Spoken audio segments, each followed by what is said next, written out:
La mujer que destruyó mi vida me escribió 2 semanas antes de mi boda. Fue como si alguien hubiera prendido fuego a un montón de recuerdos que creía enterrados. Tengo 32 años, me llamo Jasper y estoy a punto de casarme con la mujer más increíble que he conocido. Julia, mi prometida, es abogada corporativa, una mujer brillante con una confianza serena que me hace sentir en paz. Pero cuando vi el nombre de Ellie, mi ex, en la pantalla de mi celular, sentí que el aire se me iba. ¿Por qué ahora? ¿Por qué volver a remover lo que durante 6 años quise olvidar? Respiré hondo mientras leía su mensaje. Jasper, necesito verte una última vez, por favor. Todo no es como lo crees. No la había visto desde hacía 6 años. No una llamada, no un correo, nada. Sabía que mi corazón iba a latir fuerte cuando la recordara, pero no esperaba ese tipo de tensión, una especie de nudo en el estómago que me llevó directo a aquella noche. Realmente todo no era como lo creía. ¿Qué versión me podía ofrecer? ¿Y por qué me importaba? Hace 6 años, ella y yo íbamos a casarnos. Teníamos todo preparado, el salón pagado, mi traje listo colgando en el closet, su vestido perfecto colgado en la habitación. Nuestra familia y amigos volaban de distintas partes para celebrar con nosotros. Habíamos estado juntos 4 años y yo pensaba que la conocía mejor que a nadie. Es irónico cómo la confianza se puede desmoronar en unos segundos. La noche anterior a nuestra boda, recordé que había olvidado recoger la banda de repuesto. Había estado hospedándome con mis padrinos de boda en un hotel, pero el anillo de emergencia estaba en el apartamento donde vivía con ella. No debería haber sido un problema, solo pasar, recogerlo y volver. Eran las 10 de la noche cuando usé mi llave para entrar. Las luces estaban encendidas. Asumí que ella estaría con sus amigas, quizá ajustando los últimos detalles. Caminé por el pasillo hacia nuestra habitación y fue entonces cuando lo escuché, su risa. Pero no su risa habitual, sino esa risita íntima y entrecortada que yo creía destinada solo para mí. Sentí que mi pecho se apretaba con cada paso. Abrí la puerta. No me había preparado para lo que vi. Ella estaba en nuestra cama con mi medio hermano, Víctor. El shock me dejó helado. No fue algo improvisado. Había copas de vino en la mesita, luces bajas, su ropa cuidadosamente doblada en la silla. No era la primera vez. Lo vi en sus caras. Me miraron no con sorpresa y culpa de una primera vez, sino con esa resignación de quien sabe que los han descubierto en el acto que tarde o temprano saldría a la luz. Víctor se levantó y empezó a decir algo. Juro que no puedo recordar sus palabras. Ella tomó la sábana para cubrirse y repetía mi nombre entre sollozos. Hubo un momento, un par de segundos, donde pensé en gritar, en insultar, en romper algo, pero me quedé allí de pie inmóvil, como si mi mente se hubiera desconectado de mi cuerpo. Durante esos segundos que parecieron horas, sentí cada latido como un golpe en la cabeza. Entonces, ella dijo las palabras que se quedaron grabadas en mi memoria como un tatuaje doloroso. Con lágrimas corriendo por sus mejillas, me miró y dijo: «Jasper, lo siento, pero nunca quise casarme contigo. Lo quería a él, siempre lo quise a él». Sus ojos mostraban una mezcla de lástima y desesperación. Un día antes de nuestra boda, me decía que yo nunca debía haber sido el novio. Esa frase fue un cuchillo que cortó algo profundo. Me di la vuelta y salí. No pude escuchar más. No tenía la fuerza para quedarme allí y escuchar excusas o explicaciones. Esa noche, a medianoche, llamé al salón y cancelé la boda. A las 2 de la mañana, envié un correo masivo a todos los invitados explicando que el evento se cancelaba por circunstancias imprevistas, que me disculpaba y que me haría cargo de cualquier reembolso de viaje. A las 6 había metido 2 maletas con las pocas cosas esenciales que me quedaba por recoger. Para el mediodía de ese día, que debería haber sido mi boda, yo estaba en el coche, manejando 3 horas hacia una ciudad donde vivía un amigo de la universidad que me había propuesto iniciar un negocio. Nunca más volví a hablar con ella. La bloqueé en todo. Corté a Víctor de mi vida completamente, lo que significó también alejarme de mi padre, ya que él era su hijo favorito de su segundo matrimonio. Dejé a mis amigos, mi apartamento, mi trabajo, todo. Solo quería salir de ahí y de cualquier recuerdo de ese desastre. El primer año fue un infierno. No quiero endulzarlo. Trabajé jornadas de 18 horas en nuestro incipiente startup tecnológico porque, cuando dejaba de trabajar, empezaba a pensar. Me encontraba atrapado entre preguntas que me atormentaban. ¿En qué momento empezó su aventura? ¿Cuánto tiempo llevaba? ¿Cómo una persona a la que amaba tanto podía hacerme eso? Eran preguntas que no tenían respuestas. Vivía con un cóctel de rabia y tristeza. Y en medio de esa tormenta emocional, la única manera que encontré para sobrevivir fue ocupar todo mi tiempo en el proyecto. Más o menos al segundo año, las cosas empezaron a encajar. Nuestro software de gestión de proyectos de construcción resolvía problemas reales. El negocio empezó a despegar y por primera vez desde mi fuga sentí que estaba construyendo algo mío, algo que no podía ser arrebatado por una traición. Para el tercer año, entramos en la lista de las 10 empresas de más rápido crecimiento del estado. Al cuarto, compré la parte de mi socio y abrimos 3 oficinas más. Y en algún momento, a lo largo de esa marcha, el rostro de Ellie y la escena de esa noche comenzaron a desvanecerse en mi mente. Había menos peso sobre mi pecho cuando pensaba en ello. No era que la herida sanara por completo, pero se había convertido en una cicatriz que ya no dolía al tocarla. Fue en ese momento, cuando por fin parecía que había un espacio en mi vida para algo más que trabajo, que conocí a Julia. Ella representaba a un cliente en una disputa contractual con uno de mis subcontratistas. Recuerdo la primera vez que la vi en la sala de conferencias, implacable, segura, impecable. No dejó pasar ni un detalle de la otra parte. Su seriedad y su inteligencia me parecieron atractivas. Cuando terminamos el acuerdo, me armé de valor y la invité a cenar. Ella me dijo que no. 2 semanas después lo intenté de nuevo y volvió a decir que no. La tercera vez finalmente accedió, pero me confesó luego que solo aceptó porque había demostrado persistencia apropiada sin rayar en lo creepy. Desde entonces han pasado 2 años. Ella lo sabe todo sobre lo que pasó con Ellie y Víctor. Ha estado ahí en los días en los que la memoria de aquella noche vuelve como un fantasma y me quedo callado. Nunca me ha presionado a perdonar o a sanar de una forma determinada. Se limita a estar a mi lado, fuerte, constante, como si su presencia fuera un ancla. Hace 2 meses le propuse matrimonio. Dijo que sí. Planeamos una boda pequeña con amigos cercanos, sin dramas de familia, nada elaborado. Simplemente nosotros eligiéndonos con claridad y intención. Y entonces llegó el mensaje de Ellie. Me tomó con la guardia baja. Se lo mostré a Julia porque no tenemos secretos. Esperaba que me dijera, bórralo, bloquéala, no pierdas tu tiempo. En cambio, lo leyó 2 veces, me miró con calma y dijo, si vas a verla, hazlo bien en tus términos. Cierra esa puerta como debería haberse cerrado. Era lo último que esperaba de ella. Julia no cree en dejar cabos sueltos, y esa noche nos quedamos hablando horas sobre ello. Yo tenía miedo de abrir esa caja de Pandora, de regresar a un momento en el que era solo un hombre destrozado en un hotel cancelando su boda. Realmente necesitaba verla para cerrar el capítulo. No era mejor seguir enterrando el recuerdo. Esa noche me sentí como si estuviera parado en un cruce de caminos que jamás pensé que volvería a ver. Julia me tomó la mano y me dijo, con esa serenidad que la caracteriza, no le debes nada, ni una respuesta, ni un segundo de tu tiempo, pero si una parte de ti necesita cerrar ese capítulo antes de que comencemos el nuestro, no voy a impedirlo. Solo no permitas que ella marque las reglas. Y eso me hizo pensar, había tantos argumentos en mi cabeza, la necesidad de pasar página vs, el temor de volver a abrir la herida. Finalmente decidí pedir consejo a extraños en la red. Así terminé escribiendo en un foro anónimo, contando mi historia y preguntando, ¿debería reunirme con la mujer que arruinó mi vida 6 años atrás? ¿Para qué? ¿Para qué revivir esa traición ahora que estoy a punto de casarme con alguien que me ama y respeta? A las pocas horas, mi publicación se volvió viral. Los comentarios iban desde él ni se te ocurra ir hasta él enfrenta tu trauma. Algunos decían que era una trampa para manipularme. Otros que la confrontación me daría paz. Me sorprendió la cantidad de desconocidos que se involucraron. Leí cada opinión, Julia también. Al final, ambos coincidimos en que si lo hacía, debía ser bajo mis condiciones, en un lugar neutral, con gente de mi confianza cerca. Nada de escenarios íntimos en los que Ellie pudiera llorar y manipularme. Al día siguiente, a primera hora, le envié un mensaje a Ellie. Nos vemos mañana a las 7 de la noche en el Edison Lounge del centro. Ven sola. El Edison es un bar elegante de cócteles en el distrito financiero. Público, profesional, sin conexión con nuestra historia. Sabía que la luz tenue y el ambiente sofisticado evitarían cualquier escena vergonzosa. Lo que no le dije fue que yo no iría solo. Julia insistió en acompañarme. No voy a defenderte ni a pelear tus batallas, me dijo con una firmeza tranquila.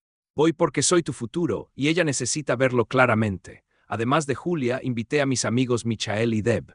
Ambos conocen mi historia, conocen a Julia y están en nuestra lista de invitados para la boda. Era mi red de seguridad emocional y en caso de que ella intentara algo, también física. El día de la reunión me desperté con una mezcla de nervios y resentimiento. Llevaba días ensayando en mi cabeza qué le diría. Repetiría lo que he pensado tantas noches. Le reprocharía su traición.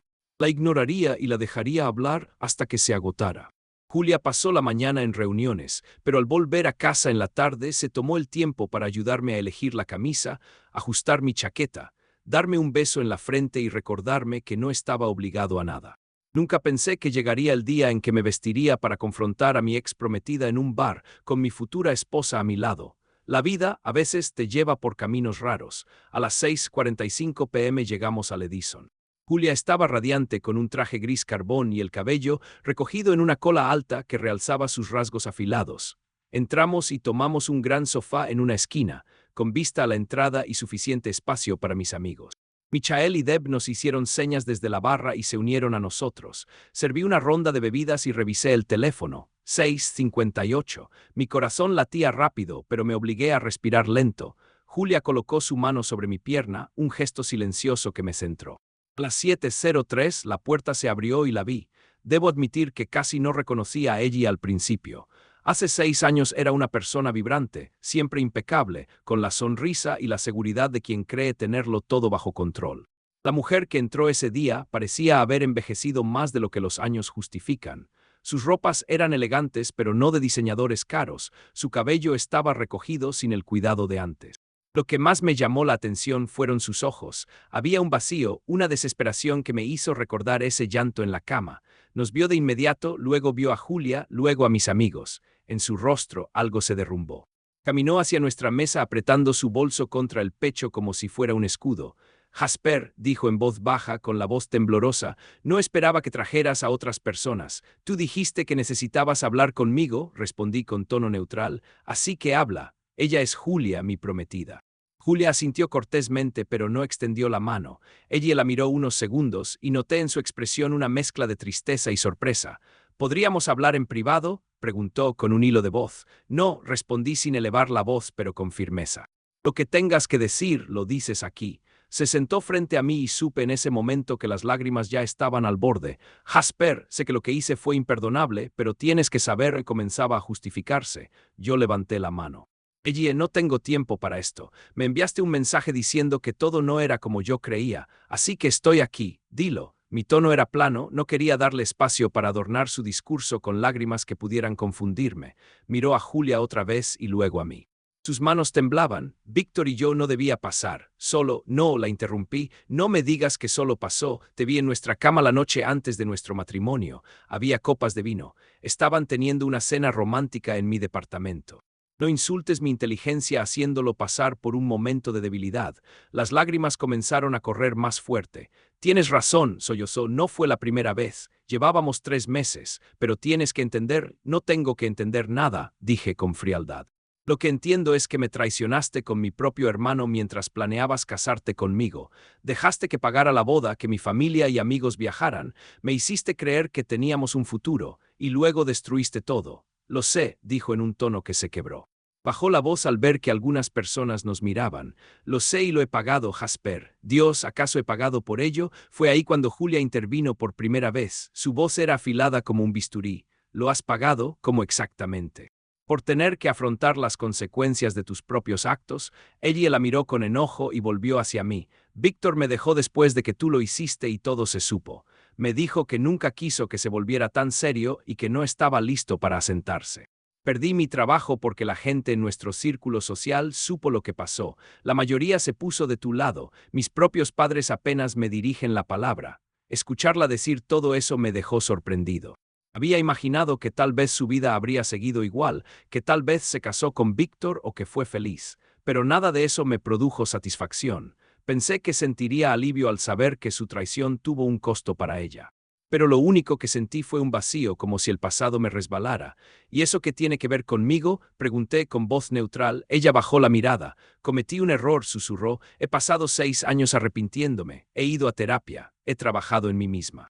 He intentado entender por qué saboteé algo bueno y necesitaba que supieras que lo siento, que comprendo lo que destruí y que espero. Julia la interrumpió. ¿Qué esperas que él te perdone para que puedas sentirte mejor? Los ojos de ella se agrandaron. Yo solo quería un cierre. No, dijo Julia inclinándose ligeramente hacia adelante. Tú quieres absolución, hay una diferencia. Quieres que Jasper te diga que está bien, que no eres una mala persona, que todo el mundo comete errores, pero ese no es su trabajo. Él no es tu terapeuta ni tu confesor. Miré a Julia y luego a ella. Tomé la mano de Julia sobre la mesa, agradeciendo su intervención sin palabras. Luego volví mis ojos a ella. ¿Quieres que diga algo que te haga sentir menos culpable? Dije, pero no puedo. Lo que hiciste hace 6 años cambió toda mi vida. Dejé todo detrás, rehice mi vida desde cero, y sinceramente estoy mejor ahora. La empresa que construí, la mujer con la que estoy a punto de casarme, nada de eso hubiera sucedido si no hubieras hecho lo que hiciste. Su rostro se desplomó. ¿Entonces estás diciendo que te alegra que haya pasado? Preguntó con la voz rota. Negué suavemente. Estoy diciendo que ya no pienso en ti, respondí con honestidad completa. No me pregunto qué hubiera pasado si las cosas fueran distintas. No cargo con enojo ni odio. Eres simplemente nada para mí, y no lo digo para ser cruel, es la verdad. Ella intentó decir algo más, pero yo me levanté. Gracias por venir, dije. De verdad, creo que necesitaba verte una vez más para darme cuenta de lo completamente superado que tengo esto. Pero esto es adiós, Ellie, de verdad esta vez. Julia se puso de pie a mi lado, se volvió hacia Ellie con una mirada que podría cortar vidrio. A partir de ahora no vuelvas a contactar a Jasper, ni para cierre, ni para disculpas, ni para nada. Nos vamos a casar en 10 días y no serás parte de nuestras vidas en ningún sentido. ¿Está claro? Ella asintió lentamente, con lágrimas corriendo por su rostro. Nos alejamos dejándola allí sentada en la mesa. El viaje a casa fue silencioso. Julia llevó mi mano todo el trayecto. Al llegar sirvió 2 whiskies y nos sentamos en el sofá. ¿Cómo te sientes?, preguntó ella. Más ligero, admití, como si hubiera dejado algo que no sabía que todavía cargaba. Ella sonrió y me besó en la frente. Bien, ahora casémonos y nunca volvamos a pensar en ella.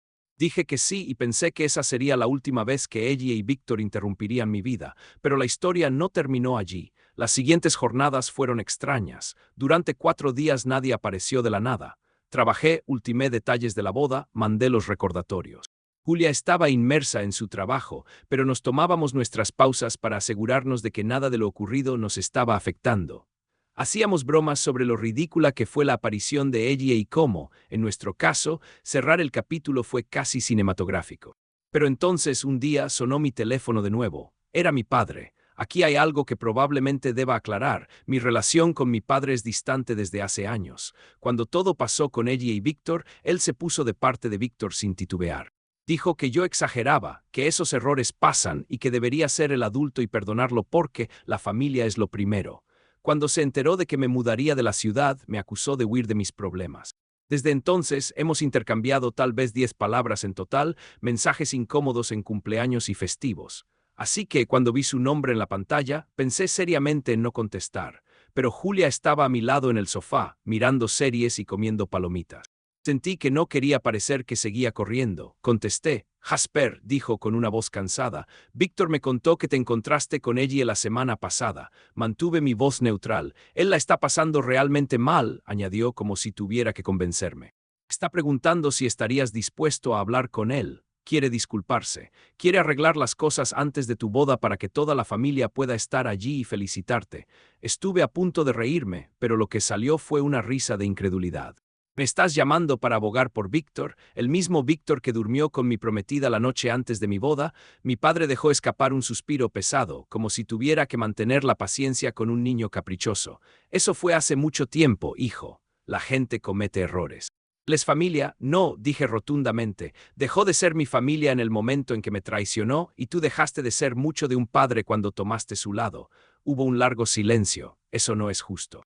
Yo estaba tratando de mantener a la familia unida, replicó, pidiéndome que perdonara lo imperdonable, diciéndome que lo superara. Respondí, papá, tú elegiste hace 6 años y yo elegí también. Me fui, construí una vida nueva. Me voy a casar en 4 días con una mujer que de verdad me respeta. Víctor y sus disculpas pueden ir al infierno. Jasper, comenzó, pero lo interrumpí. No, se acabó, no me llames más para defender a Víctor. De hecho, ni siquiera pienses en traerlo a mi boda. En realidad sabes que tú tampoco estás invitado. Esta conversación terminó, colgué y sentí un peso enorme soltarse. Julia apretó mi mano. Estoy orgullosa de ti, susurró. Por primera vez en años, sentí que estaba defendiendo a mi yo de 26 años, el que fue engañado y destrozado en su propio hogar. Pero lo raro es que las cosas no terminaron ahí. Al día siguiente me llamó mi mejor amigo del negocio, Michael. Sonaba furioso. Tienes que saber algo. Ella apareció en mi oficina. Supuestamente, ella había averiguado dónde trabajaba y fue a expresarle unas preocupaciones. Le dijo que estaba preocupada por mí, que creía que estaba apresurando mi boda sin procesar el trauma de lo que pasó. que él debería hablar conmigo para convencerme de posponerla y asegurarme de que lo estaba haciendo por las razones correctas. Michael la corrió de inmediato, amenazándola con llamar a seguridad. Cuando me lo contó, me quedé atónito. ¿Cuál era su objetivo? ¿Salvarme de qué? ¿De casarme con alguien que me ama? Julia, sin titubear, tomó una decisión ejecutiva. Gracias a sus contactos en la firma y a su experiencia, redactó una carta de cese y desista que le fue entregada a ella esa misma noche. La carta establecía que cualquier contacto adicional conmigo, con ella o con cualquiera de nuestros amigos o asociados sería considerado acoso y derivaría en acciones legales. Julia ni siquiera me lo pidió, simplemente lo hizo. Cuando le pregunté por qué no me consultó, dijo, porque eres demasiado amable para hacerlo tú mismo, y esta mujer claramente no entiende lo que significa no. En ese momento supe, si es que no lo sabía ya, que había elegido bien. La semana siguiente recibí un largo email de Víctor. Ni siquiera lo leí completo, solo lo hojeé lo suficiente para entender la esencia. Al parecer está comprometido y quería limpiar el aire antes de su propia boda. Habló de cuánto ha crecido como persona y de cómo entiende lo que hizo estuvo mal. Dijo que ella lo contactó después de verme y que ella no estaba bien mentalmente, que debía considerar ser compasivo. Le reenvié el correo a Julia sin responder. Ella contestó, ¿quieres que le mande una carta de cese y desista a él también? Le dije que aún no, pero que lo tendría como opción. Nuestra boda estaba a 4 días. Íbamos a tener alrededor de 40 invitados, amigos del negocio, la familia de Julia, algunos amigos de la universidad. Sin complicaciones, solo personas que nos apoyaban de verdad. Julia y yo dimos un largo paseo esa noche, mano en mano, mirando las luces de la ciudad. Ella me preguntó si estaba preocupado de que ella o Víctor hicieran algo dramático en la boda. De alguna manera lo estaba. Imaginaba a ella apareciendo en la ceremonia con lágrimas o a Víctor buscando llamar la atención, pero el lugar era una propiedad privada, con seguridad en la entrada. La lista de invitados estaba estrictamente controlada. Tenía que confiar en que eso sería suficiente. No pude evitar sentir un toque de paranoia. ¿Y si se colaban? ¿Y si mi papá cambiaba de opinión y venía con Víctor? Pero luego recordaba las acciones concretas que habíamos tomado, la carta de Julia, mis límites claros con mi padre. Yo había hecho todo lo que estaba en mi poder para proteger ese día. El resto estaba fuera de mis manos. Me concentré en lo que importaba, Julia y nuestro compromiso de empezar una vida juntos, sin fantasmas. 2 noches antes de la boda recibí un mensaje de un número desconocido. 3 palabras, lo siento, Jasper, no respondí. Supuse que era ella. Después de la carta de cese y desista, sabía que no usaría su número real. Borré el mensaje sin pestañear. En mi mente, la puerta ya estaba cerrada con llave. Llegó el día. Era un sábado de cielo despejado, ni una nube. El lugar era un hermoso jardín en una finca privada, rodeado de flores y un pequeño lago al fondo. Julia y yo habíamos elegido un montaje sencillo, sillas blancas, un arco decorado con hiedras y luces tenues para la noche. Teníamos catering, buena música y un ambiente que se sentía íntimo. Mi amigo Michael, mi socio, fue mi padrino de boda.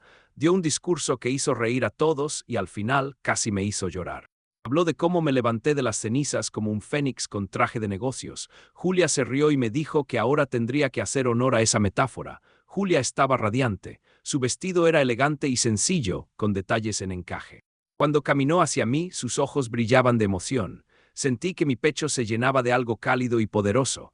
En ese momento supe, con absoluta certeza, que todo lo que había soportado valió la pena. Que cada lágrima, cada noche en vela, cada pregunta sin respuesta me había llevado aquí.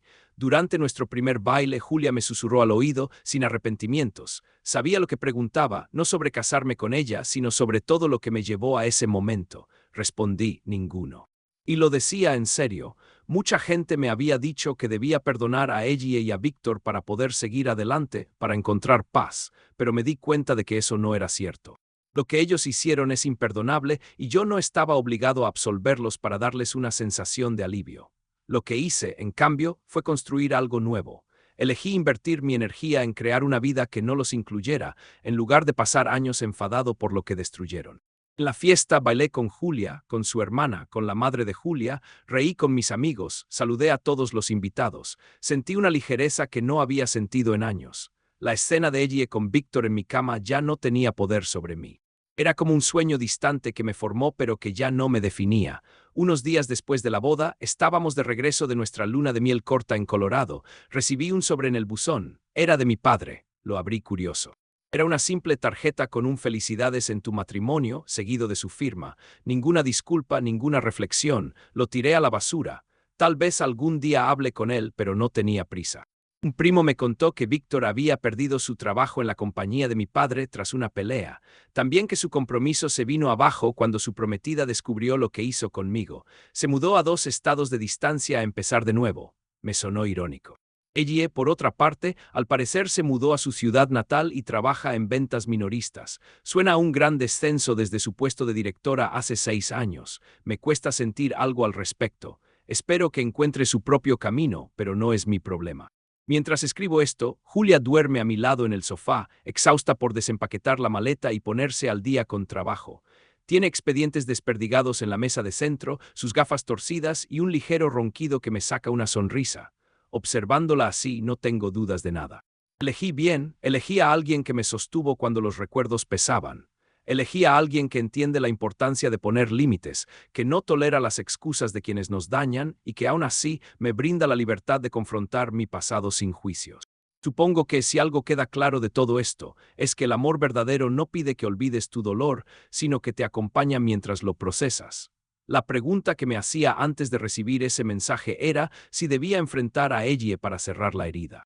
Ahora sé que la respuesta no era para ella, la respuesta era para mí. Lo hice porque una parte de mí necesitaba ver con mis propios ojos lo que había cambiado en mí.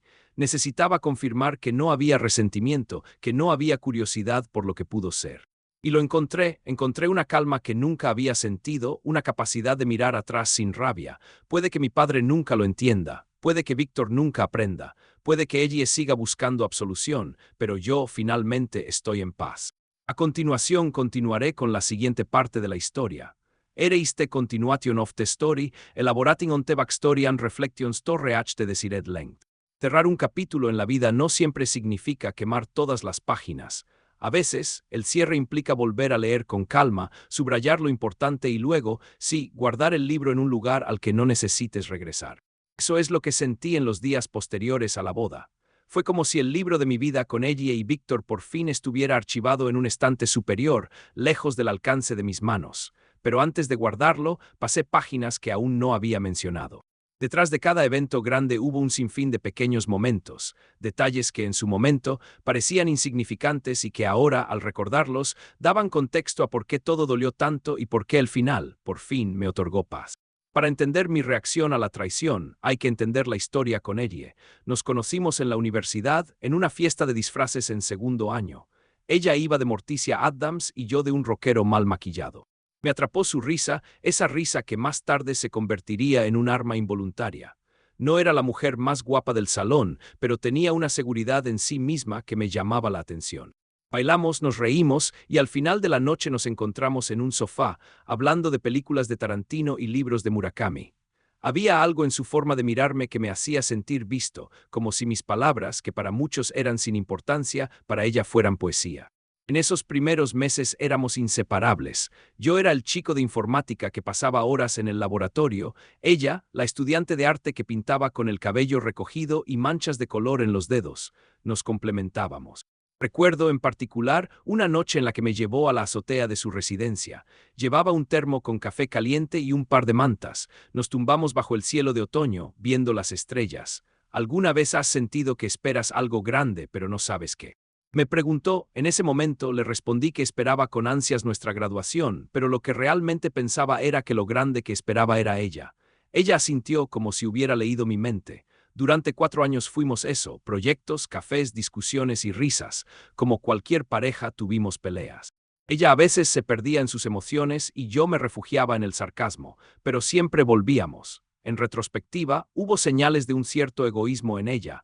La necesidad de ser el centro de las reuniones, la costumbre de flirtear inocentemente para sentir que tenía poder. Yo, cegado por la idea de que nadie me había hecho sentir tan comprendido, dejé pasar cosas que ahora veo como banderas rojas. Cuando nos mudamos juntos, después de la universidad, pensé que era el paso natural. Alquilamos un apartamento pequeño con paredes de ladrillo expuesto y una cocina diminuta. Hicimos planes de boda sin presión, sin fecha. Ella me pidió que esperáramos a estar más asentados financieramente. Yo accedí. Víctor apareció cada vez más en nuestras vidas cuando se mudó a la ciudad para trabajar con mi padre. Mi padre es un empresario que siempre vio a Víctor como su heredero. A mí me veía como el hijo que perseguía computadoras y no seguía el camino familiar. Desde que tenía memoria, él favorecía a Víctor. Le compró un coche a los 16, lo llevó a viajes de negocios, le enseñó a jugar golf. Yo era el hijo de su primer matrimonio, el recuerdo viviente de una relación que no funcionó. Mi madre murió cuando yo tenía 12 años, así que su opinión de ella se convirtió también en su opinión de mí, supongo.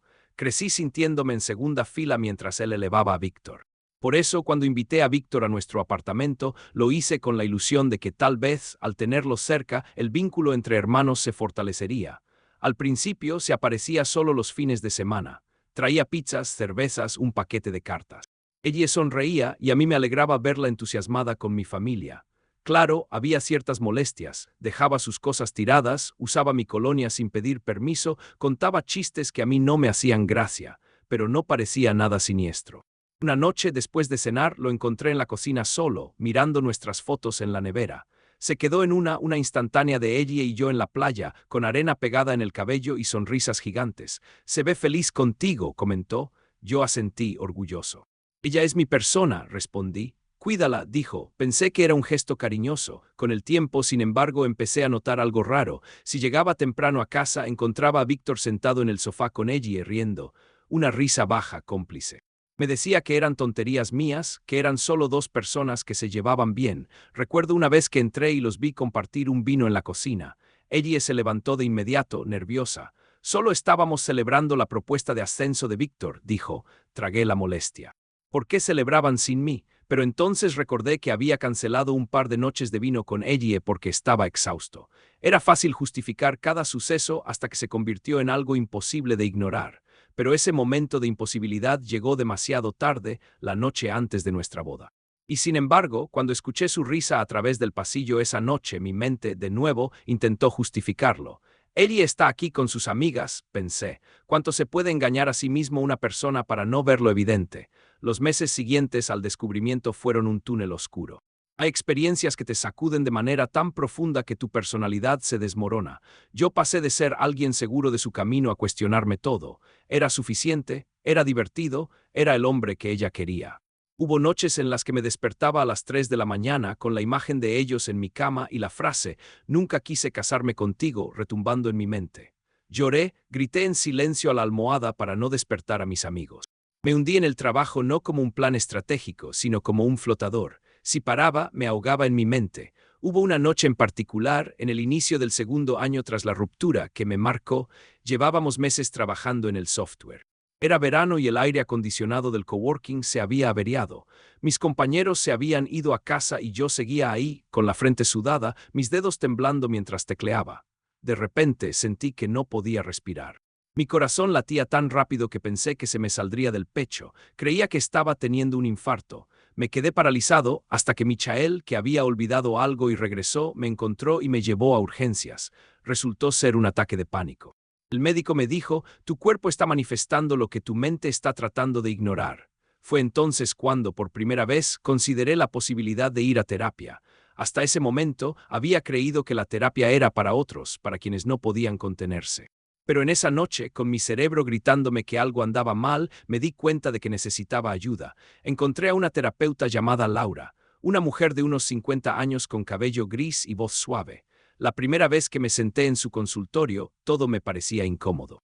Las paredes con diplomas, la caja de Kleenex en la mesa de centro. Me sentía como un impostor, pero ella simplemente me invitó a hablar. Y hablé. Hablé de ella y de Víctor, de mi padre, de mi madre, de las veces que me sentí invisible. Hablé de cómo me veía en el espejo y no reconocía a ese hombre cansado. Laura me escuchó y de vez en cuando me hacía preguntas que me sacaban de mi guión mental. ¿Qué sientes cuando dices que te traicionaron? ¿Qué parte de ti no quiere dejar ir el resentimiento? Fueron semanas de llorar a destiempo, de reír en momentos extraños. Con el tiempo, comprendí que estaba cargando no solo con la traición de ella, sino con una vida de sentirme en segundo lugar. La traición de mi ex fue la gota que colmó un vaso que ya estaba al borde. Paralelamente, el proyecto empezaba a tener éxito. Recuerdo la primera vez que obtuvimos una inversión. Me acerqué al baño, me miré en el espejo y sonreí. Era la primera sonrisa genuina en meses. Después, cuando entramos en la lista de las 10 empresas de más rápido crecimiento, lo celebramos en un bar pequeño con cervezas y pizza. Durante unos minutos no pensé en ella. Solo sentí orgullo por mi equipo, por mi nuevo camino. Ese mismo año compré a mi socio su parte. Él quería irse a estudiar a otro país y yo veía que el proyecto necesitaba un liderazgo claro. Firmamos el contrato entre risas y lágrimas. Abrí 3 oficinas más y cada una representaba un ladrillo en mi identidad. Ya no era el hombre engañado. Era el fundador de una empresa que resolvía problemas y empleaba a gente. En ese lapso, mis interacciones con mi padre fueron mínimas. Él me enviaba mensajes en Navidad o mi cumpleaños. Yo respondía con monosílabos. Sentía una mezcla de tristeza y enfado. ¿Cómo se puede ser padre y dejar a tu hijo herido tirado en la calle emocional? Había un momento cuando tenía 15 años que siempre recordaba. Mi padre y yo estábamos en el patio, y yo lloraba porque un niño me había pegado en la escuela y me había dicho que nadie te quiere, Jasper. Mi padre me miró serio y me dijo, los hombres no lloran, aguántate. Sus palabras resonaron cuando yo lloraba por ella. Aguántate. ¿Quién me estaba permitiendo llorar? Laura, mi terapeuta, me ayudó a entender que no tenía que abrazar la filosofía de mi padre. Me dijo que estaba bien sentir dolor, que la vulnerabilidad no era debilidad. Con el tiempo, mi concepto de masculinidad se transformó. Cuando conocí a Julia, ese proceso ya llevaba su camino. La primera vez que la vi en aquella sala, con su traje impecable y su cabello recogido, sentí una chispa, pero también sentí miedo. Había tardado mucho en permitirme mirar a alguien con interés romántico. Cuando la invité a cenar y me dijo que no, lo vi como una señal de que tal vez no estaba listo, pero el destino es insistente. Volví a encontrarla en una gala benéfica de la Cámara de Comercio. Llevaba un vestido rojo que resaltaba sus labios y sus ojos oscuros. En la barra me acerqué y bromeé sobre nuestro desacuerdo contractual y lo eficiente que había sido al ponerme en mi sitio. Ella sonrió y esa sonrisa me dio valor. La invité de nuevo a salir. Me dijo que no, reí y me fui. En las siguientes semanas coincidimos 3 veces más en eventos similares. En la tercera, ella me hizo un comentario sobre mi extraña insistencia. Le respondí que era persistencia con respeto. Se rió y finalmente aceptó tomar un café. Ese café se convirtió en cena. Hablamos de todo, de nuestras carreras, de música, de lo que nos frustraba de la vida. Julia me contó que había crecido en una familia humilde, que había estudiado con beca y trabajado en restaurantes para pagarse la universidad, que su pasión por la justicia la había llevado a derecho. Su historia me cautivó. También me atrajo su manera directa de hablar. No había vueltas, no había insinuaciones. Todo era claro. Me di cuenta de cuánto valoraba eso después de una relación donde lo oculto y lo no dicho me rompieron. Fue en nuestra cuarta cita cuando supe que ella podía ser alguien especial. Estábamos caminando por un parque y de repente comenzó a llover. Corrimos a refugiarnos bajo un árbol. Ella se rió, alzó los brazos y dejó que la lluvia la empapara. Me miró como si eso fuera lo más normal del mundo. En ese momento recordé la azotea con ella, la sensación de esperar algo grande, y me di cuenta de que esa sensación había regresado, pero al mismo tiempo tenía miedo. ¿Y si volvía a equivocarme? ¿Y si me rompían otra vez? Esa noche, al despedirnos, le dije la verdad. Tengo miedo, confesé. ¿De qué?, me preguntó. De confiar y que me rompan otra vez, respondí. Ella me miró a los ojos y me dijo, no puedo prometerte que nunca habrá dolor. Lo único que puedo prometerte es que, si decides confiar en mí, no usaré eso para herirte. Esa frase me liberó. Poco tiempo después le conté todo sobre ella y Víctor. Nos sentamos en mi sala en silencio y yo me abrí. No omití nada. Le conté mi humillación, mi furia, mi tristeza. Le conté mi relación complicada con mi padre y mis inseguridades. Cuando terminé, temblaba. Julia tomó mi mano y no dijo nada, no me dio consejos ni me recetó perdón, solo me escuchó y cuando pude respirar de nuevo me abrazó. A partir de ese momento supe que estaba en un espacio seguro. Nuestra relación no fue perfecta, tuvimos desacuerdos. Recuerdo la primera vez que discutimos acaloradamente. Yo había cancelado una cena porque un problema en el trabajo se alargó. Ella se molestó porque no la llamé. En mi mente, no llamarla era una prueba de lo ocupado que estaba. En la suya, era una falta de consideración. Esa noche, al volver, encontramos un punto medio. Le prometí que siempre la avisaría y ella comprendió que mi negocio era también un compromiso. Poco a poco aprendimos a comunicarnos. Nuestras metas se alinearon. Empezamos a hablar de proyectos comunes, de comprar una casa, de viajar a Europa, de tal vez tener hijos. Mis temores se fueron atenuando. El día que tomé el anillo y me arrodillé, lo hice con una mezcla de nervios y certeza. Cuando ella dijo que sí, sentí que la historia que había comenzado en una azotea universitaria se había vuelto a escribir con un final feliz. Y luego, como un fantasma, ella reapareció. Ese mensaje de necesito verte me sacudió no solo por el recuerdo de la traición, sino porque me obligó a preguntarme cuánto había sanado de verdad. Pensé en rechazarlo directamente, en bloquearla y seguir con mi vida. Pero la voz de Julia resonó: si tienes que cerrar ese capítulo de la forma correcta, hazlo, pero no dejes que ella dicte cómo. Así que le dije que sí, que nos veríamos. Antes de la reunión pasé noches pensando qué podría querer: una excusa, un perdón, un drama. Una confesión. En mi cabeza hice listas. Por un lado, estaba la tentación de escuchar y saciar la curiosidad morbosa de saber cómo se justificaba. Por otro, el riesgo de darle demasiado poder. Había un lado de mí que aún quería gritarle, decirle lo cruel que fue, que me arruinó. Había otro lado que se imaginaba siendo zen, diciéndole te perdono y retirándome. Pero, al final, lo único que quería era recuperar el control de la narrativa, la cual me había arrebatado hace 6 años. La noche del encuentro, mientras ella hablaba, pude ver algo en sus ojos que no había visto antes, la ausencia de esa brillantez que alguna vez me atrapó. Habló de Víctor, de la miseria que vivió tras nuestra ruptura, de cómo perdió su trabajo, su círculo. Dijo que me había lastimado porque tenía miedo de sentirse atrapada. Tenía miedo, en serio. Escucharla admitir que su infidelidad no fue un arrebato sino una elección repetida me produjo una extraña mezcla de ira y compasión. Ira porque me obligó a revivir el dolor de su engaño. Compasión porque me di cuenta de que ella aún no entendía el alcance de su propia sombra. Me pidió que la perdonara. Quería cerrar un capítulo en su vida también, pero entendí que el perdón que buscaba no era un acto de redención, sino un bálsamo para su culpa. Yo no era su sanación, yo era su víctima. No tenía por qué ser su liberación. Eso fue lo que dije cuando le expliqué que ella ya no era nada para mí. Julia, con su claridad habitual, remató con el toque final: no la necesitábamos en nuestra vida, nunca más. Salimos de ese bar liberados, y a la vez, con la sensación de haber puesto en su sitio una pieza de rompecabezas que faltaba. Volver a recibir el contacto de mi padre después de tantos años se sintió como un déjà vu desagradable. Cuando escuché su voz justificando a Víctor, volví a ese patio en el que me dijo que los hombres no lloran. Volví a sentir que mis emociones se minimizaban. Intentó hacerme creer que mi hermano sufría y que yo tenía que perdonarlo. Esa postura, la de que la familia está por encima de la dignidad individual, me repugnó. Lo curioso es que mientras hablaba, mi mente no estaba en mi padre, estaba en Julia. Recordaba sus palabras: no permitas que te manipulen con la culpa. Colgué.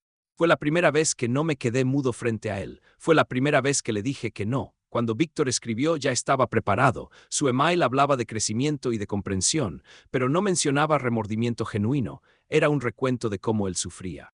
Me di cuenta de que nunca había recibido un lo siento, te lastimé porque fui egoísta. Siempre era lo siento, pero no quise darle espacio. Si ese hombre se casaba, mi silencio no iba a ser su maldición. Su propia incapacidad para reconocer el daño lo sería. La carta de cese y desista de Julia fue un acto de amor feroz. Nunca imaginé tener que usar la ley para protegerme de mi pasado. Pero la realidad es que a veces las personas no entienden límites hasta que se vuelven legales. Cuando Michael me llamó para decirme que ella había ido a su oficina, sentí una mezcla de rabia y miedo. ¿Hasta dónde llegaría? Julia no dudó. Ella no es de amenazas vacías. Su carta fue un recordatorio de que mis límites no solo eran emocionales, sino tangibles, y que teníamos los medios para defenderlos. Volver de la luna de miel, casados, fue una sensación eufórica. Tuvimos las fotos a la nube, nos reímos de cómo uno de nuestros tíos invitados se cayó al bailar. Estábamos cansados pero felices. Y en esa felicidad me di cuenta de algo: cuando alguien te hiere, no solo lastima el presente, sino que infecta el recuerdo. Yo había pasado años reviviendo la herida de ella. Pero al ver las fotos de mi boda con Julia, de mis amigos riendo, de mí sonriendo, supe que por fin tenía recuerdos buenos que superaban a los malos. Y entonces vino el mensaje de lo siento. Y me di cuenta de que la vida es irónica. El perdón que me pedían llegó demasiado tarde. Yo ya me había perdonado a mí mismo por no haber visto venir la traición. Me había perdonado por haber confiado. Me había perdonado por haber sido ingenuo. Eso era lo único que necesitaba. Pensar en Víctor ahora me genera casi indiferencia. Me acuerdo de cuando éramos niños, antes de que mi padre se casara con su madre. Jugábamos a construir fuertes en el jardín. Él hacía las mejores torres, yo la mejor defensa. Éramos aliados en juegos imaginarios. Luego crecimos y nos volvimos rivales. Él era el hijo que mi padre aplaudía, yo el que su padre toleraba. Cuando nos convertimos en adultos, esa rivalidad se transformó en tensión contenida. Podría haber sido distinto, tal vez. Pero los tal vez no cambian la realidad. Víctor eligió traicionar a su hermano, yo elegí no perdonarlo, y ahora cada uno vive con las consecuencias de su elección. No niego que en algún momento me planteé la posibilidad de reconciliarme con mi padre. Es mi padre. La sangre es algo difícil de ignorar, pero luego, al leer su tarjeta de felicitación sin disculpa, me di cuenta de que él seguía sin entender.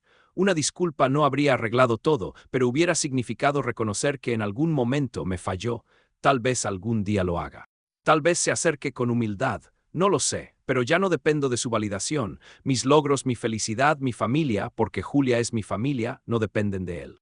Recuerdo una sesión con Laura en la que ella me dijo, el trauma no es solo el evento que te pasa, sino cómo ese evento cambia la historia que te cuentas sobre ti mismo.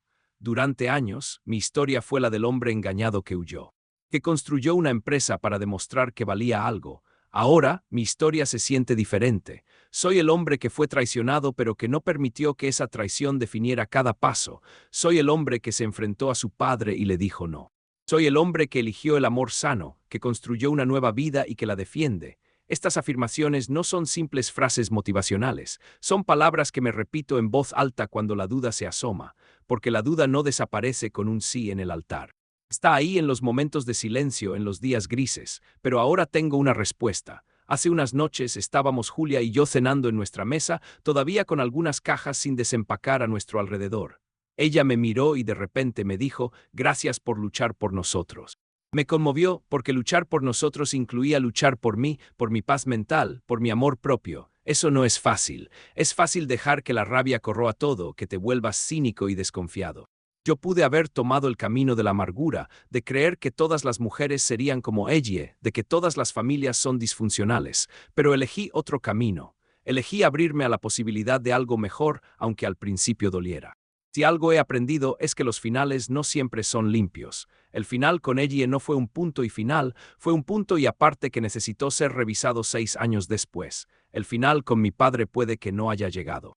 Quizás sea un final con puntos suspensivos, con el tiempo y la distancia como narradores, pero el final conmigo mismo, ese sí lo tengo claro. Ya no me quedo atrapado en la escena de aquella noche. Puedo hablar de ello sin que mi voz tiemble. Puedo escribir un relato viral sobre ello y sonreír cuando alguien comente que soy un fénix con traje de negocios. Terminar este relato ahora, sentado en mi sofá, con Julia roncando ligeramente a mi lado, me deja con un último pensamiento. Algún día, tal vez, le cuente a mis hijos esta historia. Se la contaré no para que desconfíen del amor, sino para enseñarles que el dolor no define quién eres, sino cómo respondes a él. Les contaré que su papá fue traicionado, que lloró, que huyó, que trabajó hasta el cansancio. Les contaré que gracias a ese camino conoció a su mamá, una mujer que lo miró a los ojos bajo la lluvia y le prometió no usar su confianza como arma. Les contaré que perdonar es una opción, no una obligación, que el perdón más importante es el que te das a ti mismo cuando te culpas por no haber visto lo que otros ocultaban. Y sobre todo, les contaré que siempre hay posibilidad de reescribir tu historia. Que la vida puede lanzar tormentas inesperadas, pero tú decides si te quedas atrapado debajo de ellas o aprendes a bailar bajo la lluvia. Y que si te caes, siempre puedes levantarte. Incluso si en el proceso pierdes a personas que creíste imprescindibles, puedes ganar una vida que ni siquiera soñabas, porque eso fue lo que pasó conmigo. La mujer que destruyó mi vida al final me llevó a la vida que merezco. Y eso, mis futuros hijos, no es un final, sino el comienzo de algo hermoso. FN, aquí tienes la segunda parte del relato, que expande considerablemente la historia con introspecciones, recuerdos y reflexiones para alcanzar la extensión requerida. Cerrar un capítulo en la vida no siempre significa quemar todas las páginas. A veces, el cierre implica volver a leer con calma, subrayar lo importante y luego, sí, guardar el libro en un lugar al que no necesites regresar. Eso es lo que sentí en los días posteriores a la boda. Fue como si el libro de mi vida con ella y Víctor por fin estuviera archivado en un estante superior, lejos del alcance de mis manos. Pero antes de guardarlo, pasé páginas que aún no había mencionado. Detrás de cada evento grande hubo un sinfín de pequeños momentos, detalles que en su momento parecían insignificantes y que ahora, al recordarlos, daban contexto a por qué todo dolió tanto y por qué el final, por fin, me otorgó paz. Para entender mi reacción a la traición, hay que entender la historia con ella. Nos conocimos en la universidad, en una fiesta de disfraces en segundo año. Ella iba de Morticia Addams y yo de un rockero mal maquillado. Me atrapó su risa, esa risa que más tarde se convertiría en un arma involuntaria. No era la mujer más guapa del salón, pero tenía una seguridad en sí misma que me llamaba la atención. Bailamos, nos reímos y al final de la noche nos encontramos en un sofá, hablando de películas de Tarantino y libros de Murakami. Había algo en su forma de mirarme que me hacía sentir visto, como si mis palabras, que para muchos eran sin importancia, para ella fueran poesía. En esos primeros meses éramos inseparables. Yo era el chico de informática que pasaba horas en el laboratorio, ella, la estudiante de arte que pintaba con el cabello recogido y manchas de color en los dedos. Nos complementábamos. Recuerdo, en particular, una noche en la que me llevó a la azotea de su residencia. Llevaba un termo con café caliente y un par de mantas. Nos tumbamos bajo el cielo de otoño, viendo las estrellas. ¿Alguna vez has sentido que esperas algo grande, pero no sabes qué? Me preguntó. En ese momento le respondí que esperaba con ansias nuestra graduación, pero lo que realmente pensaba era que lo grande que esperaba era ella. Ella asintió como si hubiera leído mi mente. Durante 4 años fuimos eso: proyectos, cafés, discusiones y risas. Como cualquier pareja, tuvimos peleas. Ella a veces se perdía en sus emociones y yo me refugiaba en el sarcasmo, pero siempre volvíamos. En retrospectiva, hubo señales de un cierto egoísmo en ella: la necesidad de ser el centro de las reuniones, la costumbre de flirtear inocentemente para sentir que tenía poder. Yo, cegado por la idea de que nadie me había hecho sentir tan comprendido, dejé pasar cosas que ahora veo como banderas rojas. Cuando nos mudamos juntos, después de la universidad, pensé que era el paso natural. Alquilamos un apartamento pequeño con paredes de ladrillo expuesto y una cocina diminuta. Hicimos planes de boda sin presión, sin fecha. Ella me pidió que esperáramos a estar más asentados financieramente. Yo accedí. Víctor apareció cada vez más en nuestras vidas cuando se mudó a la ciudad para trabajar con mi padre. Mi padre es un empresario que siempre vio a Víctor como su heredero. A mí me veía como el hijo que perseguía computadoras y no seguía el camino familiar. Desde que tenía memoria, él favorecía a Víctor. Le compró un coche a los 16, lo llevó a viajes de negocios, le enseñó a jugar golf. Yo era el hijo de su primer matrimonio, el recuerdo viviente de una relación que no funcionó. Mi madre murió cuando yo tenía 12 años, así que su opinión de ella se convirtió también en su opinión de mí, supongo. Crecí sintiéndome en segunda fila mientras él elevaba a Víctor. Por eso, cuando invité a Víctor a nuestro apartamento, lo hice con la ilusión de que tal vez, al tenerlo cerca, el vínculo entre hermanos se fortalecería. Al principio se aparecía solo los fines de semana. Traía pizzas, cervezas, un paquete de cartas. Ella sonreía y a mí me alegraba verla entusiasmada con mi familia. Claro, había ciertas molestias. Dejaba sus cosas tiradas, usaba mi colonia sin pedir permiso, contaba chistes que a mí no me hacían gracia, pero no parecía nada siniestro. Una noche, después de cenar, lo encontré en la cocina solo, mirando nuestras fotos en la nevera. Se quedó en una instantánea de ella y yo en la playa, con arena pegada en el cabello y sonrisas gigantes. «Se ve feliz contigo», comentó. Yo asentí, orgulloso. «Ella es mi persona», respondí. «Cuídala», dijo. Pensé que era un gesto cariñoso. Con el tiempo, sin embargo, empecé a notar algo raro. Si llegaba temprano a casa, encontraba a Víctor sentado en el sofá con ella riendo. Una risa baja, cómplice. Me decía que eran tonterías mías, que eran solo dos personas que se llevaban bien. Recuerdo una vez que entré y los vi compartir un vino en la cocina. Ella se levantó de inmediato, nerviosa. «Solo estábamos celebrando la propuesta de ascenso de Víctor», dijo. Tragué la molestia. ¿Por qué celebraban sin mí? Pero entonces recordé que había cancelado un par de noches de vino con ella porque estaba exhausto. Era fácil justificar cada suceso hasta que se convirtió en algo imposible de ignorar. Pero ese momento de imposibilidad llegó demasiado tarde, la noche antes de nuestra boda. Y sin embargo, cuando escuché su risa a través del pasillo esa noche, mi mente, de nuevo, intentó justificarlo. «Ella está aquí con sus amigas», pensé. «¿Cuánto se puede engañar a sí mismo una persona para no ver lo evidente?». Los meses siguientes al descubrimiento fueron un túnel oscuro. Hay experiencias que te sacuden de manera tan profunda que tu personalidad se desmorona. Yo pasé de ser alguien seguro de su camino a cuestionarme todo. ¿Era suficiente? ¿Era divertido? ¿Era el hombre que ella quería? Hubo noches en las que me despertaba a las 3 de la mañana con la imagen de ellos en mi cama y la frase «Nunca quise casarme contigo» retumbando en mi mente. Lloré, grité en silencio a la almohada para no despertar a mis amigos. Me hundí en el trabajo no como un plan estratégico, sino como un flotador. Si paraba, me ahogaba en mi mente. Hubo una noche en particular, en el inicio del segundo año tras la ruptura, que me marcó. Llevábamos meses trabajando en el software. Era verano y el aire acondicionado del coworking se había averiado. Mis compañeros se habían ido a casa y yo seguía ahí, con la frente sudada, mis dedos temblando mientras tecleaba. De repente sentí que no podía respirar. Mi corazón latía tan rápido que pensé que se me saldría del pecho. Creía que estaba teniendo un infarto. Me quedé paralizado hasta que Michael, que había olvidado algo y regresó, me encontró y me llevó a urgencias. Resultó ser un ataque de pánico. El médico me dijo, tu cuerpo está manifestando lo que tu mente está tratando de ignorar. Fue entonces cuando, por primera vez, consideré la posibilidad de ir a terapia.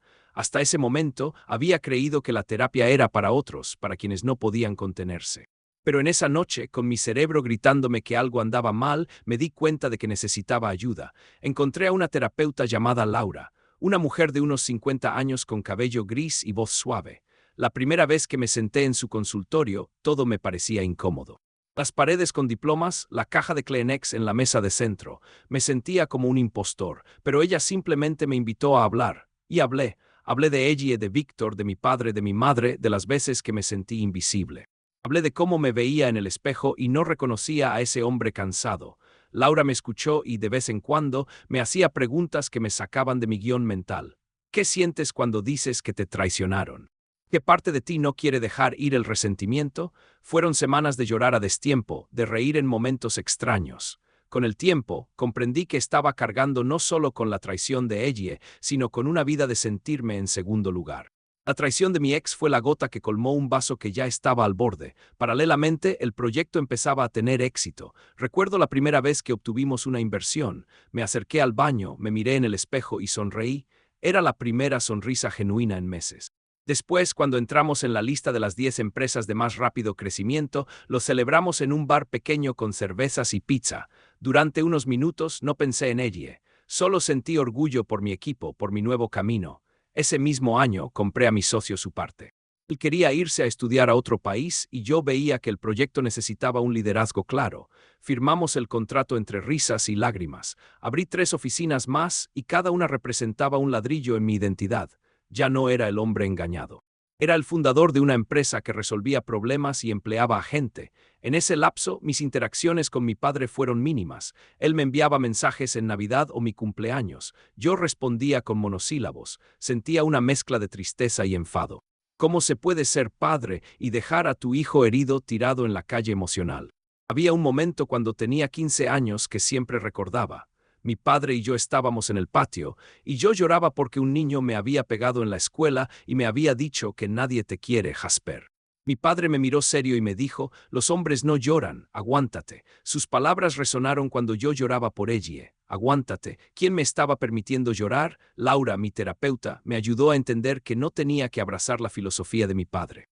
Me dijo que estaba bien sentir dolor, que la vulnerabilidad no era debilidad.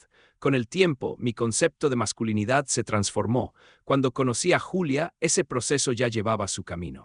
La primera vez que la vi en aquella sala, con su traje impecable y su cabello recogido, sentí una chispa, pero también sentí miedo. Había tardado mucho en permitirme mirar a alguien con interés romántico.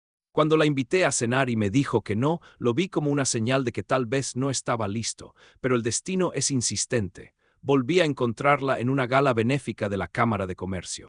Llevaba un vestido rojo que resaltaba sus labios y sus ojos oscuros. En la barra me acerqué y bromeé sobre nuestro desacuerdo contractual y lo eficiente que había sido al ponerme en mi sitio.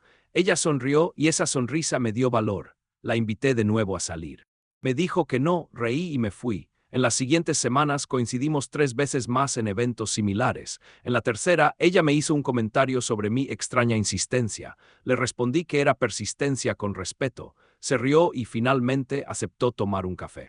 Ese café se convirtió en cena. Hablamos de todo, de nuestras carreras, de música, de lo que nos frustraba de la vida.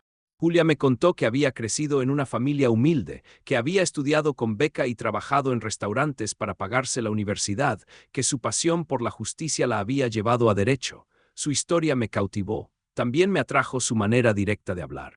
No había vueltas, no había insinuaciones. Todo era claro. Me di cuenta de cuánto valoraba eso después de una relación donde lo oculto y lo no dicho me rompieron.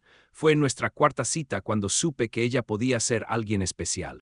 Estábamos caminando por un parque y de repente comenzó a llover. Corrimos a refugiarnos bajo un árbol. Ella se rió, alzó los brazos y dejó que la lluvia la empapara. Me miró como si eso fuera lo más normal del mundo. En ese momento recordé la azotea con ella, la sensación de esperar algo grande, y me di cuenta de que esa sensación había regresado, pero al mismo tiempo tenía miedo. ¿Y si volvía a equivocarme? ¿Y si me rompían otra vez? Esa noche, al despedirnos, le dije la verdad. Tengo miedo, confesé. ¿De qué?, me preguntó. De confiar y que me rompan otra vez, respondí. Ella me miró a los ojos y me dijo, no puedo prometerte que nunca habrá dolor. Lo único que puedo prometerte es que, si decides confiar en mí, no usaré eso para herirte. Esa frase me liberó. Poco tiempo después le conté todo sobre ella y Víctor. Nos sentamos en mi sala en silencio y yo me abrí, no omití nada. Le conté mi humillación, mi furia, mi tristeza. Le conté mi relación complicada con mi padre y mis inseguridades. Cuando terminé, temblaba. Julia tomó mi mano y no dijo nada, no me dio consejos ni me recetó perdón, solo me escuchó y cuando pude respirar de nuevo me abrazó. A partir de ese momento supe que estaba en un espacio seguro. Nuestra relación no fue perfecta, tuvimos desacuerdos. Recuerdo la primera vez que discutimos acaloradamente. Yo había cancelado una cena porque un problema en el trabajo se alargó. Ella se molestó porque no la llamé. En mi mente, no llamarla era una prueba de lo ocupado que estaba. En la suya, era una falta de consideración. Esa noche, al volver, encontramos un punto medio. Le prometí que siempre la avisaría y ella comprendió que mi negocio era también un compromiso. Poco a poco aprendimos a comunicarnos. Nuestras metas se alinearon. Empezamos a hablar de proyectos comunes, de comprar una casa, de viajar a Europa, de tal vez tener hijos. Mis temores se fueron atenuando. El día que tomé el anillo y me arrodillé, lo hice con una mezcla de nervios y certeza. Cuando ella dijo que sí, sentí que la historia que había comenzado en una azotea universitaria se había vuelto a escribir con un final feliz. Y luego, como un fantasma, ella reapareció.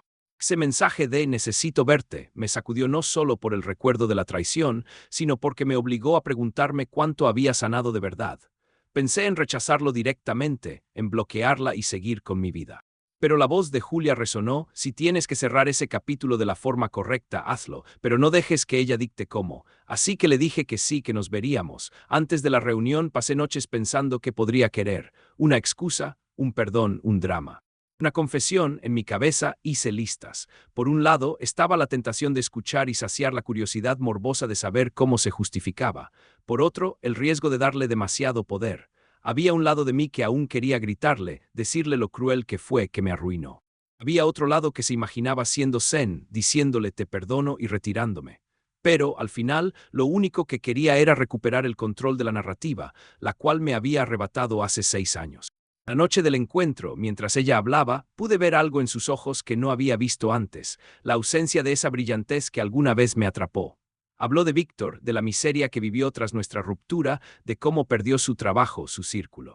Dijo que me había lastimado porque tenía miedo de sentirse atrapada. Tenía miedo, en serio. Escucharla admitir que su infidelidad no fue un arrebato sino una elección repetida me produjo una extraña mezcla de ira y compasión. Ira porque me obligó a revivir el dolor de su engaño. Compasión porque me di cuenta de que ella aún no entendía el alcance de su propia sombra. Me pidió que la perdonara. Quería cerrar un capítulo en su vida también, pero entendí que el perdón que buscaba no era un acto de redención, sino un bálsamo para su culpa. Yo no era su sanación, yo era su víctima. No tenía por qué ser su liberación. Eso fue lo que dije cuando le expliqué que ella ya no era nada para mí. Julia, con su claridad habitual, remató con el toque final, no la necesitábamos en nuestra vida, nunca más. Salimos de ese bar liberados. Y a la vez, con la sensación de haber puesto en su sitio una pieza de rompecabezas que faltaba. Volver a recibir el contacto de mi padre después de tantos años se sintió como un déjà vu desagradable. Cuando escuché su voz justificando a Víctor, volví a ese patio en el que me dijo que los hombres no lloran. Volví a sentir que mis emociones se minimizaban. Intentó hacerme creer que mi hermano sufría y que yo tenía que perdonarlo. Esa postura, la de que la familia está por encima de la dignidad individual, me repugnó. Lo curioso es que mientras hablaba, mi mente no estaba en mi padre, estaba en Julia. Recordaba sus palabras, no permitas que te manipulen con la culpa. Colgué. Fue la primera vez que no me quedé mudo frente a él. Fue la primera vez que le dije que no. Cuando Víctor escribió ya estaba preparado. Su email hablaba de crecimiento y de comprensión, pero no mencionaba remordimiento genuino. Era un recuento de cómo él sufría. Me di cuenta de que nunca había recibido un lo siento, te lastimé porque fui egoísta. Siempre era lo siento, pero no quise darle espacio. Si ese hombre se casaba, mi silencio no iba a ser su maldición. Su propia incapacidad para reconocer el daño lo sería. La carta de cese y desista de Julia fue un acto de amor feroz. Nunca imaginé tener que usar la ley para protegerme de mi pasado. Pero la realidad es que a veces las personas no entienden límites hasta que se vuelven legales. Cuando Michael me llamó para decirme que ella había ido a su oficina, sentí una mezcla de rabia y miedo. ¿Hasta dónde llegaría? Julia no dudó. Ella no es de amenazas vacías. Su carta fue un recordatorio de que mis límites no solo eran emocionales, sino tangibles, y que teníamos los medios para defenderlos. Volver de la luna de miel, casados, fue una sensación eufórica. Subimos las fotos a la nube, nos reímos de cómo uno de nuestros tíos invitados se cayó al bailar. Estábamos cansados pero felices. Y en esa felicidad me di cuenta de algo: cuando alguien te hiere, no solo lastima el presente, sino que infecta el recuerdo. Yo había pasado años reviviendo la herida de ella, pero al ver las fotos de mi boda con Julia, de mis amigos riendo, de mí sonriendo, supe que por fin tenía recuerdos buenos que superaban a los malos. Y entonces vino el mensaje de lo siento. Y me di cuenta de que la vida es irónica. El perdón que me pedían llegó demasiado tarde. Yo ya me había perdonado a mí mismo por no haber visto venir la traición. Me había perdonado por haber confiado. Me había perdonado por haber sido ingenuo. Eso era lo único que necesitaba. Pensar en Víctor ahora me genera casi indiferencia. Me acuerdo de cuando éramos niños, antes de que mi padre se casara con su madre. Jugábamos a construir fuertes en el jardín. Él hacía las mejores torres, yo la mejor defensa. Éramos aliados en juegos imaginarios, luego crecimos y nos volvimos rivales. Él era el hijo que mi padre aplaudía, yo el que su padre toleraba. Cuando nos convertimos en adultos, esa rivalidad se transformó en tensión contenida. Podría haber sido distinto, tal vez. Pero los tal vez no cambian la realidad. Víctor eligió traicionar a su hermano, yo elegí no perdonarlo, y ahora cada uno vive con las consecuencias de su elección. No niego que en algún momento me planteé la posibilidad de reconciliarme con mi padre. Es mi padre. La sangre es algo difícil de ignorar, pero luego, al leer su tarjeta de felicitación sin disculpa, me di cuenta de que él seguía sin entender. Una disculpa no habría arreglado todo, pero hubiera significado reconocer que en algún momento me falló. Tal vez algún día lo haga. Tal vez se acerque con humildad. No lo sé, pero ya no dependo de su validación. Mis logros, mi felicidad, mi familia, porque Julia es mi familia, no dependen de él. Recuerdo una sesión con Laura en la que ella me dijo: el trauma no es solo el evento que te pasa, sino cómo ese evento cambia la historia que te cuentas sobre ti mismo. Durante años, mi historia fue la del hombre engañado que huyó, que construyó una empresa para demostrar que valía algo. Ahora, mi historia se siente diferente. Soy el hombre que fue traicionado pero que no permitió que esa traición definiera cada paso. Soy el hombre que se enfrentó a su padre y le dijo no. Soy el hombre que eligió el amor sano, que construyó una nueva vida y que la defiende. Estas afirmaciones no son simples frases motivacionales, son palabras que me repito en voz alta cuando la duda se asoma, porque la duda no desaparece con un sí en el altar. Está ahí en los momentos de silencio, en los días grises, pero ahora tengo una respuesta. Hace unas noches estábamos Julia y yo cenando en nuestra mesa, todavía con algunas cajas sin desempacar a nuestro alrededor. Ella me miró y de repente me dijo: gracias por luchar por nosotros. Me conmovió porque luchar por nosotros incluía luchar por mí, por mi paz mental, por mi amor propio. Eso no es fácil. Es fácil dejar que la rabia corroa todo, que te vuelvas cínico y desconfiado. Yo pude haber tomado el camino de la amargura, de creer que todas las mujeres serían como ella, de que todas las familias son disfuncionales, pero elegí otro camino. Elegí abrirme a la posibilidad de algo mejor, aunque al principio doliera. Si algo he aprendido es que los finales no siempre son limpios. El final con ella no fue un punto y final, fue un punto y aparte que necesitó ser revisado 6 años después. El final con mi padre puede que no haya llegado. Quizás sea un final con puntos suspensivos, con el tiempo y la distancia como narradores, pero el final conmigo mismo, ese sí lo tengo claro. Ya no me quedo atrapado en la escena de aquella noche. Puedo hablar de ello sin que mi voz tiemble. Puedo escribir un relato viral sobre ello y sonreír cuando alguien comente que soy un fénix con traje de negocios. Terminar este relato ahora, sentado en mi sofá, con Julia roncando ligeramente a mi lado, me deja con un último pensamiento. Algún día, tal vez, le cuente a mis hijos esta historia. Se la contaré no para que desconfíen del amor, sino para enseñarles que el dolor no define quién eres, sino cómo respondes a él. Les contaré que su papá fue traicionado, que lloró, que huyó, que trabajó hasta el cansancio. Les contaré que gracias a ese camino conoció a su mamá, una mujer que lo miró a los ojos bajo la lluvia y le prometió no usar su confianza como arma. Les contaré que perdonar es una opción, no una obligación, que el perdón más importante es el que te das a ti mismo cuando te culpas por no haber visto lo que otros ocultaban. Y sobre todo, les contaré que siempre hay posibilidad de reescribir tu historia. Que la vida puede lanzar tormentas inesperadas, pero tú decides si te quedas atrapado debajo de ellas o aprendes a bailar bajo la lluvia. Y que si te caes, siempre puedes levantarte. Incluso si en el proceso pierdes a personas que creíste imprescindibles, puedes ganar una vida que ni siquiera soñabas, porque eso fue lo que pasó conmigo. La mujer que destruyó mi vida al final me llevó a la vida que merezco. Y eso, mis futuros hijos, no es un final, sino el comienzo de algo hermoso.